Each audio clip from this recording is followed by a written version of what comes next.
Meus irmãos, nós vamos abrir a palavra de Deus na segunda carta do apóstolo Paulo a Timóteo, capítulo 3. Segunda carta de Paulo a Timóteo, capítulo 3.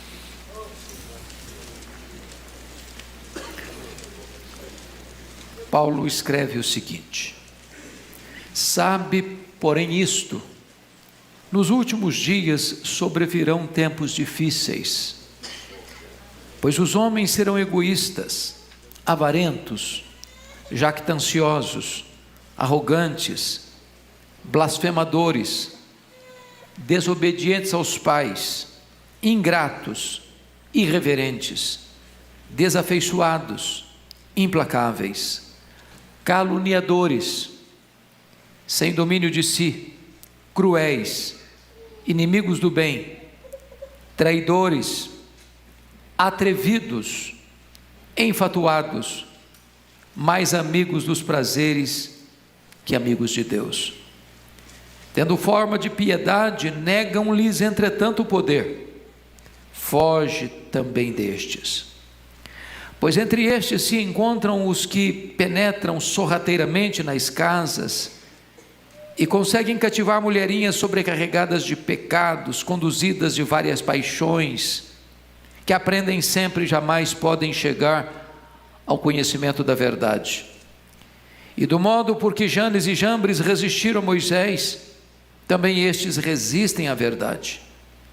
São homens de todo corrompidos na mente, réprobos quanto à fé. Eles, todavia, não irão avante, porque a sua insensatez será a todos evidente, como também aconteceu com a daqueles.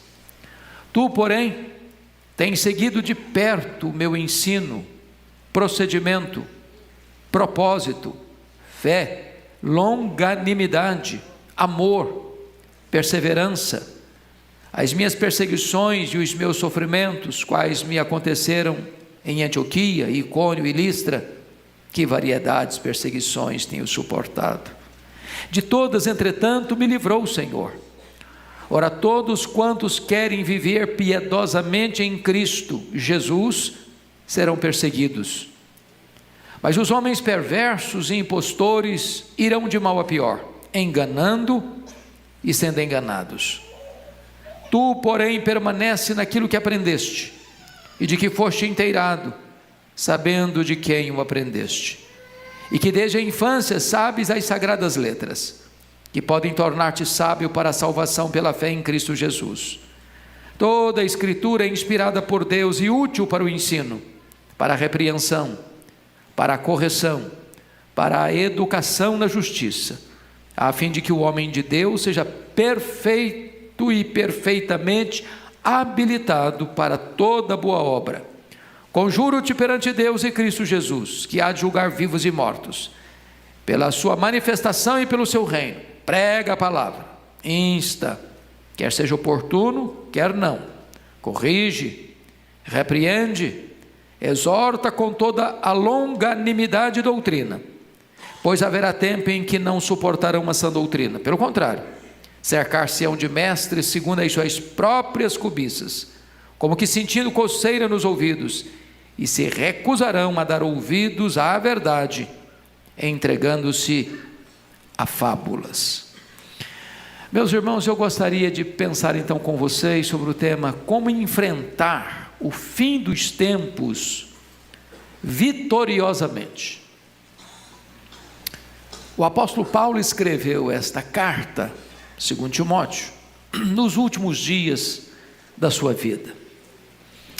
Ele estava preso pela segunda vez em Roma, preso na masmorra mamertina, e ao escrever esta carta, ele já escreveu como alguém sentenciado à morte, no corredor da morte, aguardando o dia da sua execução. Daí essa carta ser revestida de tantas tensões, porque Paulo era o grande líder do cristianismo, e ele já estava sendo oferecido por libação. O tempo da sua partida, da sua morte já havia chegado. Para vocês terem uma ideia, ele escreve por volta do ano 67, e o incêndio de Roma aconteceu em 64, portanto já tem 3 anos que a igreja está sendo massacrada, que os crentes estão sendo queimados vivos, que os crentes estão sendo crucificados, que os crentes estão sendo martirizados. E não obstante esse fato, os falsos mestres daqui, dali, da acolá, estão espreitando a igreja, perseguindo a igreja, se inserindo no meio da igreja, para tentar perverter os crentes com falsos ensinamentos. Por outro lado, Timóteo, que deveria de assumir o bastão do evangelho, é jovem, é doente, é tímido, e Paulo escreve para este jovem, para reanimá-lo, para fortalecê-lo, para encorajá-lo. E Paulo começa a dizer para ele no versículo 1 o seguinte: sabe, porém, isto, nos últimos dias sobrevirão tempos difíceis. É claro que Paulo não está querendo dizer últimos dias, os últimos dias no sentido funilzinho escatológico, que imediatamente precederá a segunda vinda de Cristo, porque na linguagem neotestamentária o fim dos tempos chegou em Cristo. Portanto, da primeira à segunda vinda de Cristo, nós chamamos todo esse tempo de fim dos tempos. Eles viveram dias difíceis, nós estamos vivendo dias difíceis. A palavra que aparece aí no grego, tempos difíceis, na verdade significam tempos furiosos. É a mesma palavra que Mateus emprega no capítulo 8, para descrever aqueles 2 endemoniados de Gadara que estavam furiosos. Poderíamos dizer que são dias satânicos, dias diabólicos, dias em que Satanás emprega toda a sua fúria para perverter os homens, para destruir valores, para desconstruir pilares morais e espirituais. A segunda coisa que Paulo vai trazer para nós de forma tão clara é que o caos da sociedade é resultado daquilo que os homens são. Preste bem atenção. Há um ditado popular muito conhecido no Brasil e no mundo, é que o homem é produto do meio. Isso não é verdade. O meio é produto do homem. Não é o meio que corrompe o homem em última instância, é o homem corrompido que corrompe o meio. A sociedade está um caos, é porque o homem corrompido afeta a sociedade. É isso que Paulo vai trazer para nós agora. E eu queria que você observasse comigo algumas palavras-chave desse texto. E essas palavras vão governar a nossa mensagem aqui nesta noite. Primeiro, confira comigo aí, por gentileza, o versículo 5. Ele dá uma ordem: foge. Foge. A segunda palavra que governa esse texto está no versículo 10, que foi traduzido no gerúndio, mas está no imperativo. Tem seguido, e a palavra no original é segue. Segue. A terceira palavra que governa esse texto está no verso 14. Permanece. Permanece. E a quarta palavra que rege o texto lido está no capítulo 4, versículo 2. Prega. Prega a palavra. Então ele vai tratar nesse texto de 4 imperativos. Primeiro, foge. Segundo imperativo, veja comigo, segue. Terceiro imperativo, permanece. Quarto imperativo, prega. Então vamos olhar esses 4 imperativos. Primeiro, nós precisamos fugir do espírito que marca o fim dos tempos. E eu quero dizer a você inicialmente que o mundo está arruinado porque os homens estão invertendo os valores de Deus. E eu chamo a sua atenção para 3 palavras aqui no texto. Você sabe que na língua grega nós temos várias palavras para amor: ágape, filéu, eros e estorguê. Aqui ele usa o amor filéu. E eu vou pedir que você memorize hoje 3 palavras gregas, que vão nos ajudar a entender o que o Paulo está dizendo. 3 palavras que começam com amor. O problema da sociedade, o problema meu, o problema seu, o problema do ser humano, é que ele usa o seu amor de maneira mal direcionada. Se não, vejamos. Primeira palavra que eu gostaria que você decorasse aqui está no versículo 2. Pois os homens serão o quê? Egoístas. A palavra na língua grega, passando para o singular egoísta, é a palavra philautos. Você pode repetir essa palavra comigo? Philautos. Sabe o que é philautos? É aquela pessoa que pensa nela mesma, que busca a realização dela mesma, que busca fazer a vontade dela mesma, que a vontade dela tem que prevalecer sobre os outros. É aquela pessoa cuja vida gira em torno de si mesma. Ela não pensa no outro, ela não busca o interesse do outro, ela pensa que o mundo tem que girar em torno dela.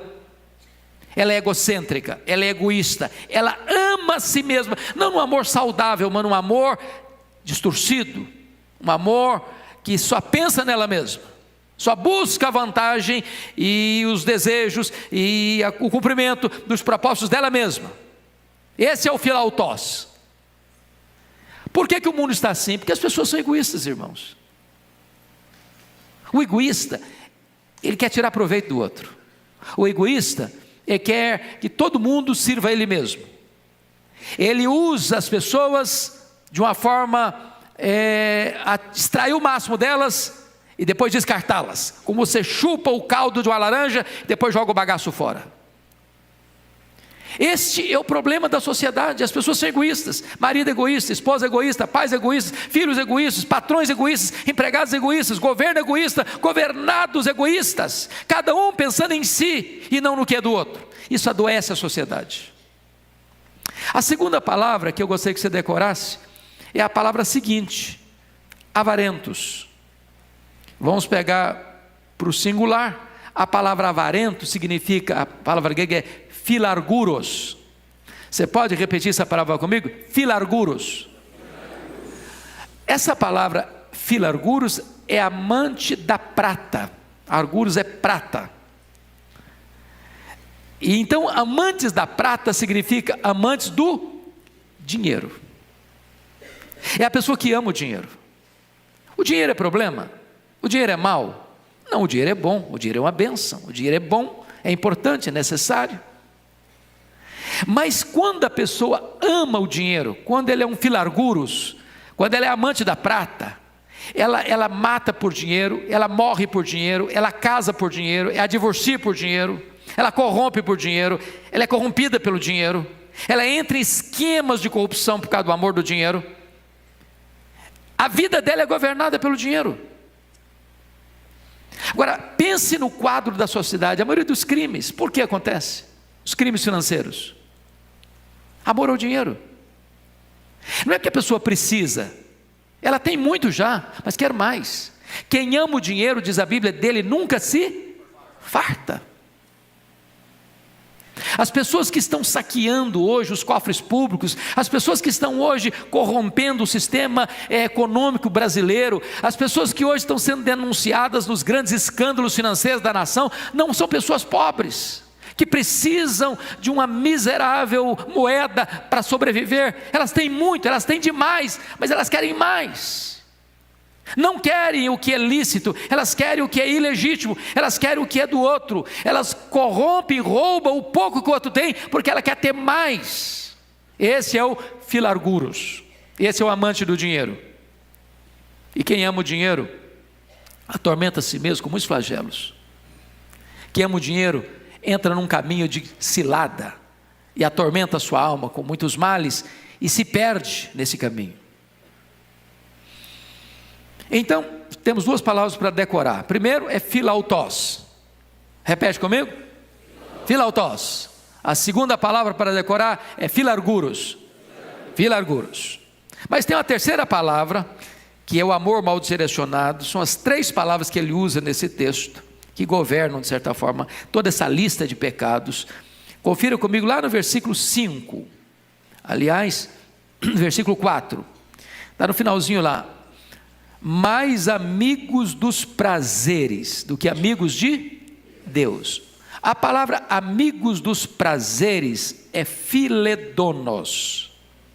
Philedonos, repete essa palavra. Philedonos. Philedonos. Então note comigo que o problema do ser humano corrompido é que ele ama a si mesmo, ele ama o dinheiro e ele ama mais o quê? O prazer.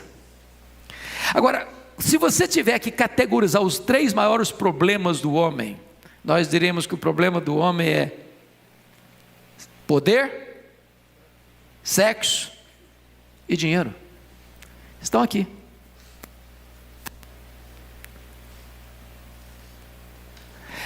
A busca do prazer desenfreado.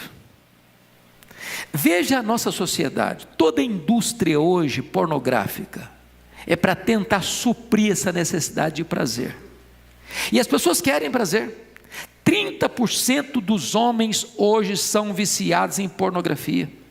20% das mulheres hoje são viciadas em pornografia. A indústria do entretenimento cresce a cada dia. Está se empanturrando o ser humano de prazeres. Nós vivemos numa sociedade hedonista, cuja filosofia é: comamos e bebamos porque amanhã morreremos, vamos aproveitar a vida, vamos aproveitar a vida. Qual o problema então? É que quando o amor do ser humano está mal dirigido, amando a si mesmo, amando o dinheiro e amando mais o prazer do que a Deus, a sociedade se corrompe. Mas aí, notem vocês que nessa lista enorme, nós poderíamos sintetizá-la em mais três áreas. Primeiro, as pessoas são soberbas, e as palavras que aparecem aí são jactanciosos, arrogantes, blasfemadores. Em outras palavras, todas essas palavras aí retratam soberba. O jactancioso é o gabola, o arrogante é o altivo, o blasfemador é aquele que tem opinião exagerada de si mesmo e menospreza os outros. É egocentrismo sem Deus. Não é esse o problema da sociedade? Mas tem mais. Ele traça aí alguns pecados de desestrutura familiar. Quais são? Desobedientes aos pais, ingratos, irreverentes, desafeiçoados e implacáveis. Todos esses vícios aqui têm a ver com desestrutura familiar. A última área, as pessoas são nocivas nos relacionamentos, caluniadores. Sabe o que significa a palavra caluniador no grego aqui? Caluniadores é diaboloi. Um caluniador é um diabo, na língua grega. Qual o papel do diabo? Caluniar. Então as pessoas são caluniadoras, sem domínio de si, cruéis, inimigas do bem, traidoras, atrevidas, enfatuadas. Todos esses pecados aqui têm a ver com o quê? Com relacionamentos mal direcionados. Esse é o problema da sociedade. Esse é o radiografia, é o diagnóstico que Paulo traz da sociedade. Por isso que ela está corrompida. Por isso nós vivemos dias furiosos. Mas Paulo agora vai dar um outro diagnóstico da sociedade nos versos 5 a 9. O mundo está arruinado porque a espiritualidade está divorciada da vida. Olha comigo o versículo 5. Tendo forma de piedade, negando-lhe entretanto o poder, foge também destes. Preste atenção, meus irmãos. Quando você lê essa lista dos versos 1 a 4, você fica pensando assim: bom, Paulo está fazendo uma descrição do submundo da sociedade. Sabe quem ele está descrevendo aqui? Os religiosos. Sabe quando a religiosidade se corrompe? Quando as pessoas mantêm a forma, mantêm a aparência. quando as pessoas desenvolvem uma espiritualidade cênica, de palco, de performance, onde elas parecem piedosas, elas se apresentam como piedosas, elas têm fachada de piedade, elas têm discurso de piedade, elas se vestem como piedosos, mas lá no íntimo não tem nada disso, é apenas fachada, é apenas máscara, é apenas propaganda. O que Paulo está dizendo é que o grande problema da sociedade é que aqueles que se dizem cristãos parecem que são, mas de fato não são. E quando você nota aí, Paulo diz assim para Timóteo: Timóteo, foge desses que só tem aparência, que só tem casca, que só tem verniz, que só fazem propaganda, mas que não tem de fato uma vida íntegra, real, concreta, piedosa, para exaltar e glorificar a Deus.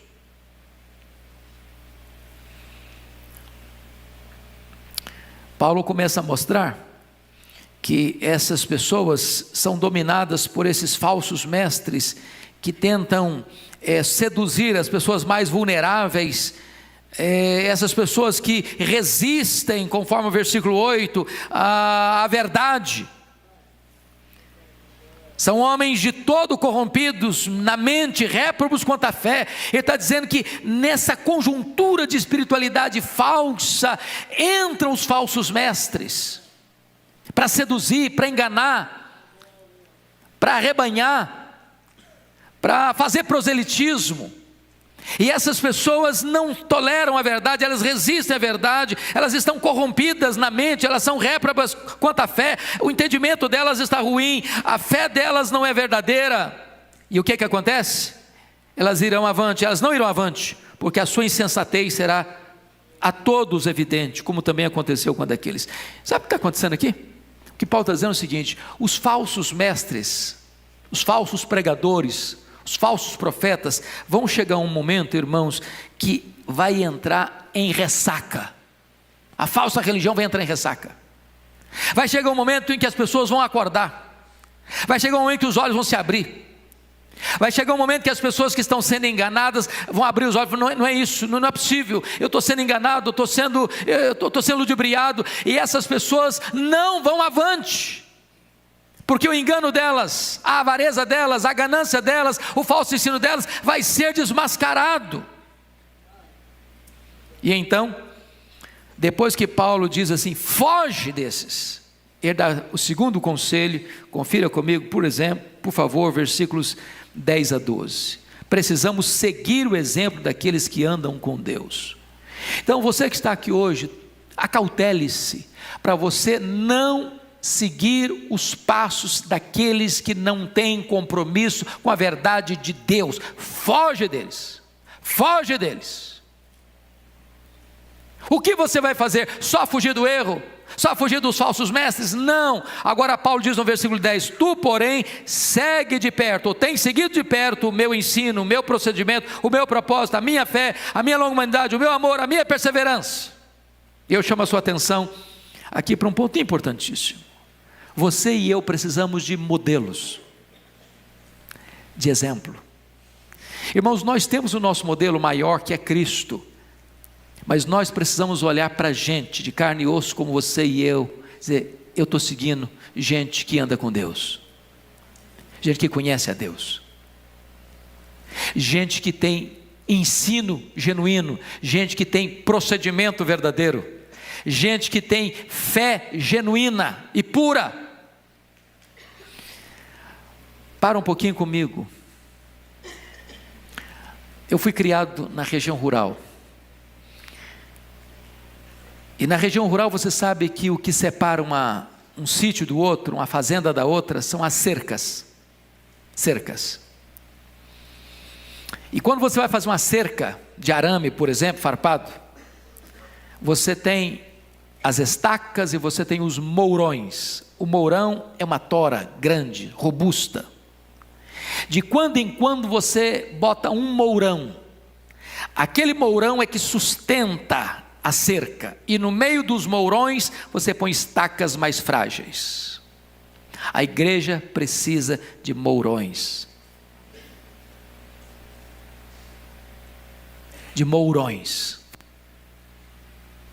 que dão sustentação.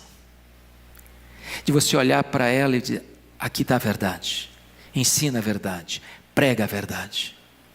Você olha para ela e diz: aqui tem exemplo, aqui tem caráter. E você olha para ela e você vê: aqui tem propósito, aqui tem fé genuína, aqui tem paciência, aqui tem amor, aqui tem perseverança. Como é que você conhece um crente genuíno, um líder genuíno? Primeiro, irmãos, a sua vida é aberta para todos verem. Está escrito aí, ele tem procedimento. Procedimento é conduta. Segundo, ele tem ensino e doutrina verdadeira. Segue o meu ensino. Terceiro, ele tem propósito claro. Segue o meu propósito. Quarto, ele está pronto a sofrer. Preste atenção nisso. Preste atenção nisso. O falso mestre não está disposto a sofrer. O falso mestre quer tirar proveito. Ele explora as ovelhas. Ele tira a lã das ovelhas. Ele come a carne das ovelhas. Ele se serve das ovelhas. Quando o lobo chega, corre, foge, porque ele também é um lobo. Mas o líder genuíno, verdadeiro, diz o apóstolo Paulo aqui: e as minhas perseguições e os meus sofrimentos, quais me aconteceram. E ele começa a citar da primeira viagem missionária que ele fez. E ele diz: quantas e variadas perseguições tenho suportado, entretanto Deus é fiel, porque de todas Deus me livrou. E ele chega a dizer no versículo 12: aqueles que quiserem viver piedosamente em Cristo serão perseguidos. Então deixa eu fazer uma pergunta para você: você tem sido perseguido? Que não diz aí, a maioria vai ser perseguido, alguns vão ser perseguidos. Um dia perguntaram para um professor lá em Recife, foi professor do Reverival, Francisco Leonardo. Perguntaram assim: reverendo Francisco, se a igreja for mais perseguida, ela será mais fiel? Ele respondeu: não. Se a igreja for mais fiel, ela será mais perseguida. O mundo nunca concordou com a igreja. O mundo nunca aceitou a igreja. O mundo sempre falou mal da igreja. Essa tentativa de imitar o mundo, de tentar agradar o mundo para conquistar o mundo, é falsa essa tentativa. Isso é um engodo, isso é um engano. A igreja é sal, a igreja é luz. A igreja só impacta o mundo na medida em que ela é diferente do mundo, em que ela traz uma vida diferente do mundo. A igreja não pode se associar com o mundo, porque a amizade do mundo é pior do que a espada do mundo.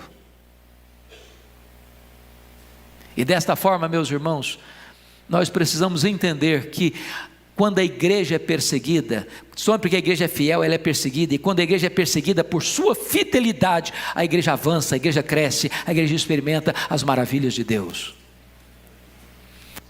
Terceira palavra que Paulo vai usar: a primeira é foge, a segunda é segue, a terceira palavra é permanece. Então eu gostaria que você olhasse comigo agora nos versículos 13 a 17. Paulo está dizendo para Timóteo: ô Timóteo, o grande problema dos falsos mestres é que eles estão mudando e mudando e mudando e mudando e mudando. Já percebeu isso, irmãos? Uma igreja que não tem compromisso com a verdade, ela está sempre tendo necessidade de inventar alguma novidade para atrair as pessoas. Um tipo de culto, um tipo de liturgia, um tipo de música, um tipo de mensagem, ela está sempre mudando. Por quê? Porque novidade é igual chiclete. Você compra um chiclete, põe na boca, mastiga, é docinho. Daqui a pouquinho o doce acaba, vira borracha. Você começa a mastigar a borracha. Aí você tem que inventar uma outra novidade. Aquilo passa também, é uma onda, passa. Aí Paulo está dizendo para Timóteo: Timóteo, não entra nessa onda não, filho. Esse negócio de falso mestre.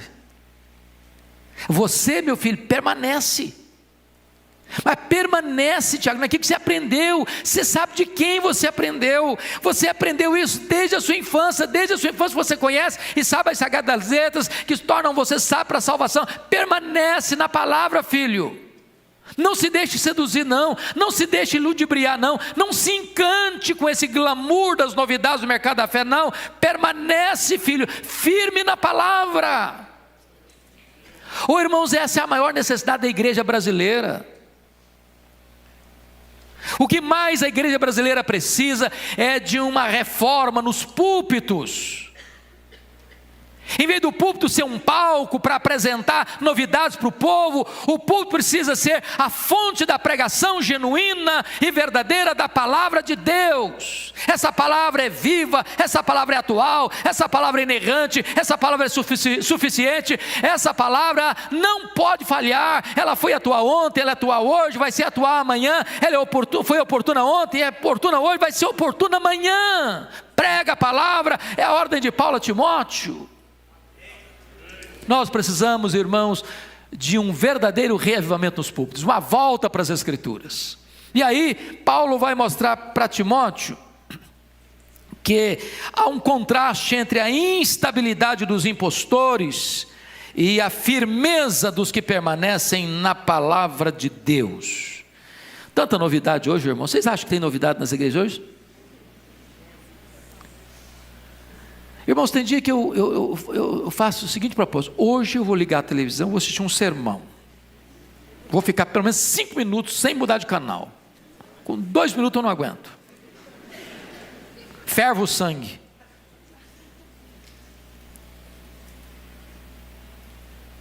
Há pouco tempo eu estava escutando uma pessoa fazendo uma exposição até bonita, sabe, do Gênesis 22. Contou a história direitinho do Abraão, do Isaac, do sacrifício de Isaac, estava tudo direitinho. Quando terminou, fez a seguinte aplicação: olha, irmãos, Abraão sacrificou o seu Isaac. Você tem que sacrificar o seu Isaac. Você tem um apartamento? Vende o apartamento e dá para a igreja. Você tem uma casa? Vende a casa e dá para a igreja. Você tem um carro? Vende o carro e traz para a igreja. Você tem uma conta na poupança? Fecha a conta lá e passa o dinheiro para a igreja. Qual a conclusão que eu cheguei? Ele está usando a Bíblia para explorar o povo. Ele está usando o nome de Deus para enganar as pessoas. Não é isso que o texto está dizendo, não é isso que o texto está ensinando, não é isso que o texto está mostrando. O texto está apontando para Cristo, o texto está apontando para o sacrifício de Cristo. Meus amados irmãos, quanta loucura hoje em nome de Deus, quantos falsos ensinos em nome de Deus, quanta exploração em nome de Deus. E Paulo diz para Timóteo: Timóteo, permanece na palavra, filho, permanece na palavra, não deixe o seu coração ser enganado, ser seduzido por esses falsos ensinos. Paulo mostra a superioridade da palavra de Deus em relação ao engano dos impostores, mostrando que as Escrituras nos conduzem à salvação. As Escrituras anunciam a salvação cristocêntrica. Olha comigo o versículo 15: e que desde a infância sabes as sagradas letras que podem tornar-te sábio para a salvação. De que maneira? Pela fé em Cristo Jesus. Agora deixa eu dizer algo bonito para você. A palavra infância aqui na língua grega é a palavra brefos. Repete essa palavra comigo: brefos. E brefos descreve a infância desde a vida intrauterina até a primeira infância. Li essa semana um artigo científico dizendo que uma criança na barriga da mãe, a partir dos 6 meses, já escuta tudo que a mãe fala. Que tal aí as grávidas começarem a ler a Bíblia em voz alta? Desde a infância. Torna sábio para quê? Para a salvação. Pelas obras? Não, pela fé em Cristo Jesus. As escrituras são de origem divina. O texto diz, versículo 16, toda a escritura é inspirada por Deus, soprada por Deus. A palavra de Deus, irmãos, é inerrante, é infalível, é suficiente. Eu não preciso de novas revelações. Eu não preciso buscar profetadas aqui e acolá. A verdade de Deus está revelada, ela é última para nós. A Bíblia diz, Billy Graham, tem uma capa ulterior. Eu não preciso buscar novas revelações, não. A revelação de Deus está completa, é nas Escrituras. Isso é maravilhoso, sabe por quê? Porque não tem mais jeito de você ser enganado se você permanecer na palavra. Porque a mesma Bíblia que o pregador lê, é a Bíblia que você lê. E quando você escuta um pregador, você está com a Bíblia na mão, e você tem que examinar lá na Escritura, será que esse cara está falando isso mesmo? É isso mesmo que está escrito aqui? É isso mesmo? Você tem que ser um crente beriano. E para você ser um crente beriano, você precisa ler Bíblia, você precisa conhecer Bíblia, você precisa estudar a Bíblia, para que a pessoa, ao falar, você possa filtrar se o que ela está ensinando, de fato tem base na Escritura. Eu recebi um e-mail hoje à tarde, uma pessoa muito aflita, diz, pastor, eu estou aqui perturbado. Eu falei, o que foi, filha? É que uma pessoa me disse que recebeu uma revelação de Deus. Quando fala uma pessoa que recebeu uma revelação de Deus, eu boto os dois pés para trás. Que o pecado de Adão e Eva, de comer o fruto proibido, ali era o sexo. É que se o homem comesse o fruto, ele iria procriar, como Deus é o Criador, o homem teria também esse poder. É isso mesmo, pastor? Pô, já fiquei admirado da pergunta, porque um crente que conhece o mínimo de Bíblia, já não ficaria nem perturbado com isso, já daria a resposta ali mesmo.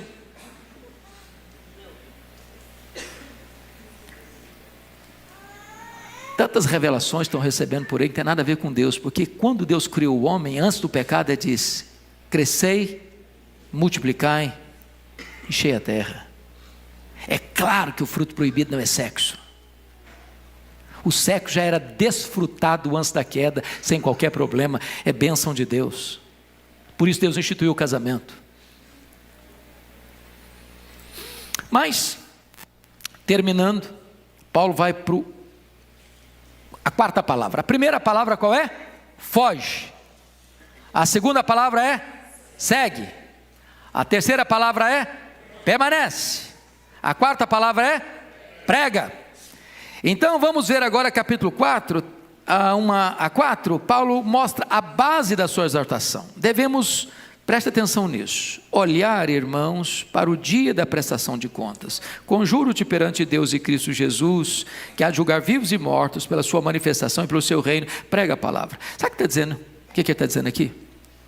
Ô meu irmão, você que foi salvo, você que encontrou a graça, foi encontrado pela graça de Deus, você precisa pregar a palavra. Sabe por quê?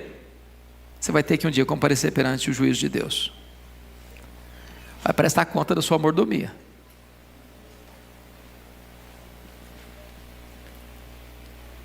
Deus te deu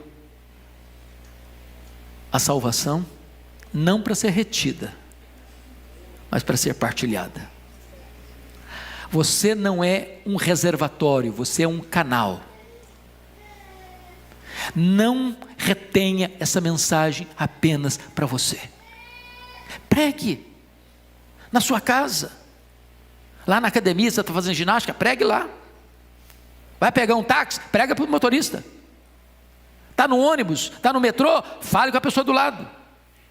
Eu tive agora no Japão e eu fiquei impressionado. Andei de trem-bala, andei de metrô, que é trem tudo lá. Irmãos, eu não vi uma pessoa conversando com a outra do lado, uma sequer. Eu fiquei observando. Ou a pessoa está lendo, ou a pessoa está dormindo, ou a pessoa está calada.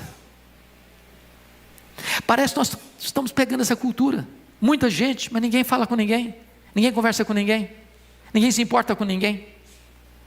Partilhe a sua fé, prega a palavra. Essa ordem não é só para pastor, não.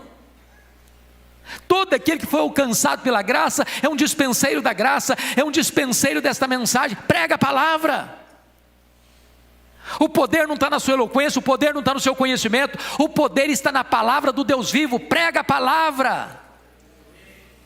E você vai perceber que quando você abrir a boca, Deus vai encher sua boca e dar a você poder e autoridade, e vai dar a você também a alegria dos frutos do seu trabalho. Prega a palavra.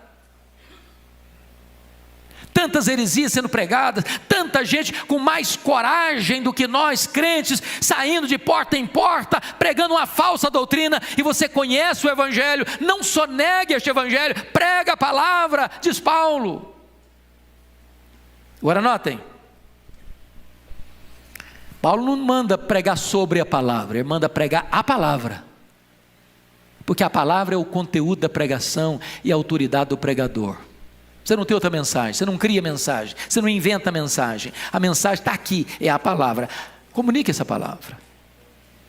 De que maneira? De forma urgente, insta, quer seja oportuno, quer não. De que maneira? Contextual, corrige, repreende, exorta. De que maneira? Paciente, com toda a longanimidade. De que maneira? De forma fiel, com toda a doutrina. Então vamos resumir, para terminar. Vamos resumir para terminar. Nós falamos que a sociedade está corrompida porque o amor está mal direcionado.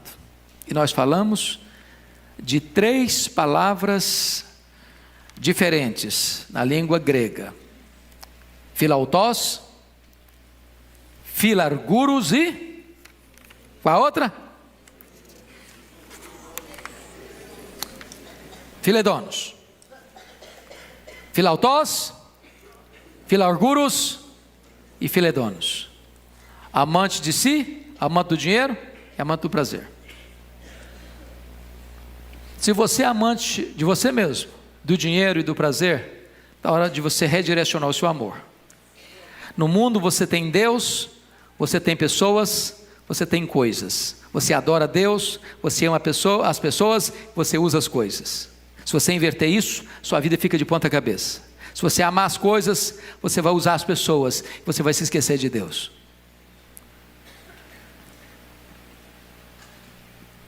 Como é que nós vamos fazer? Foge. O que você precisa? É encontrar mourões da fé. Você vai olhar para o que elas pregam, você vai olhar como elas vivem, você vai olhar como é que elas estão dispostas a sofrer por este Evangelho. E você vai permanecer, sem buscar novidades, sem se atrair pelas novidades. Permanece na palavra, permanece na palavra. O que os profetas fizeram, o que os apóstolos fizeram, o que os pais da igreja fizeram, o que os reformadores fizeram, o que os avivalistas fizeram, o que nós estamos fazendo, os nossos filhos vão fazer, os nossos netos vão fazer. Prega a palavra. Se Jesus não voltar daqui a 200 anos, nós vamos continuar pregando a palavra.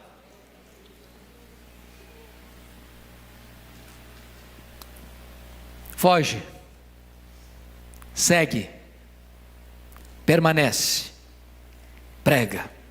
Esses são os imperativos de Deus para você e para mim nesta noite. Vamos ficar em pé?